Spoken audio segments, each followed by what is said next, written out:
tue les gens par jour. Hein, et la nuit même, on égorge des gens.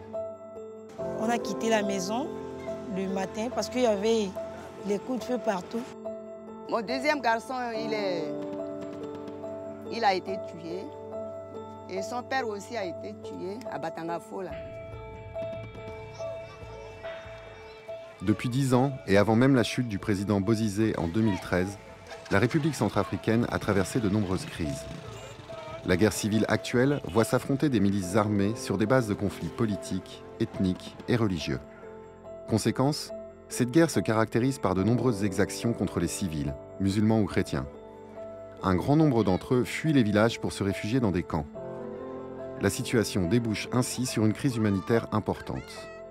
Malgré l'envoi de troupes internationales, la situation est toujours instable et ce sont des milliers de déplacés qui, aujourd'hui, vivent sous la menace d'un génocide. Le pays est au bord du chaos et la situation est urgente. Les populations déplacées se sont regroupées dans des camps, pensant trouver refuge soit près d'une communauté religieuse, soit en se rapprochant des forces armées stationnées à l'aéroport de Bangui, comme dans le cas de Mpoko, le plus grand camp du pays. Ici, ce sont près de 50 000 personnes qui sont massées dans des conditions indignes, à la merci de la saison des pluies, des épidémies et de l'insécurité. L'accès aux soins, notamment, est excessivement difficile.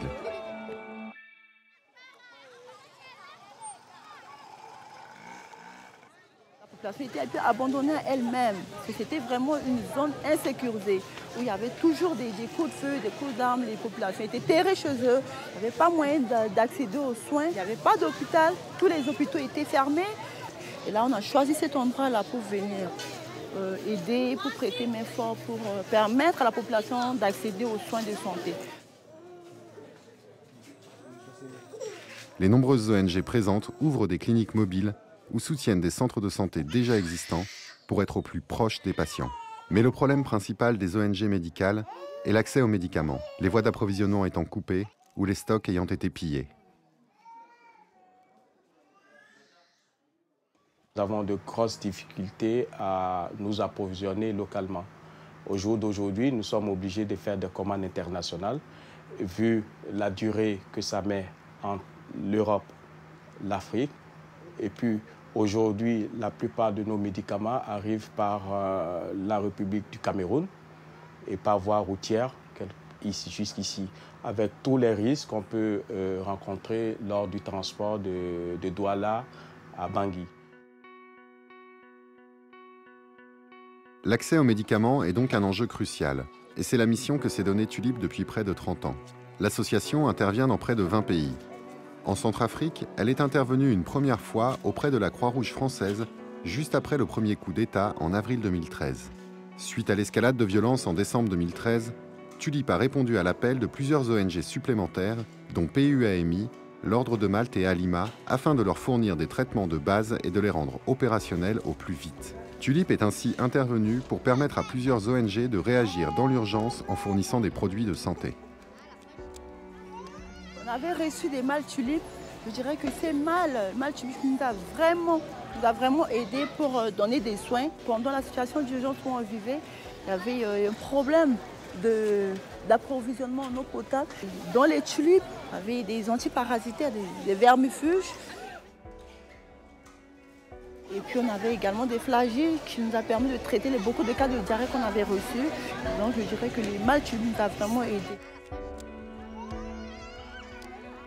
Vraiment, la particularité de Tulip, c'est d'intervenir très rapidement en cas d'urgence et avec des kits qui sont assez adaptés à ce genre de situation déplacée, justement, où il faut recréer des petits dispensaires rapidement pour faire de l'accès aux soins primaires.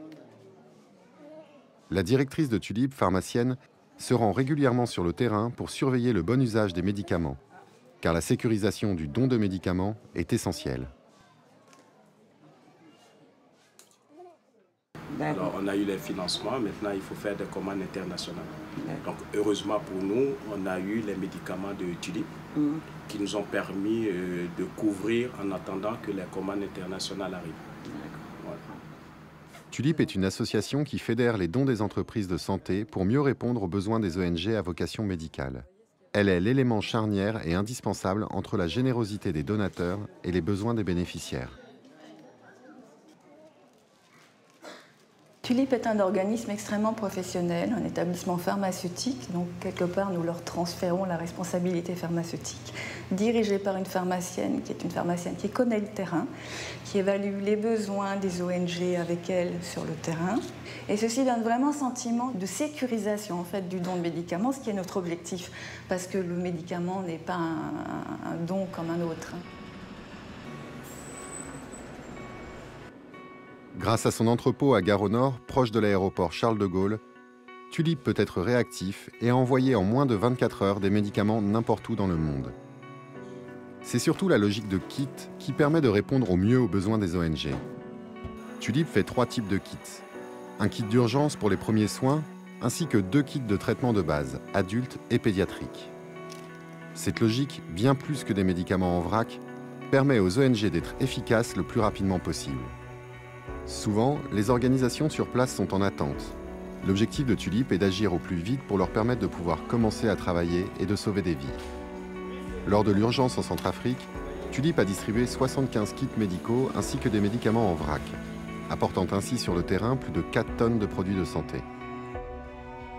Tulip a su ainsi prouver son efficacité et la pertinence de son mode opératoire. Elle est aujourd'hui plus que jamais la meilleure interface entre les entreprises de santé et les ONG.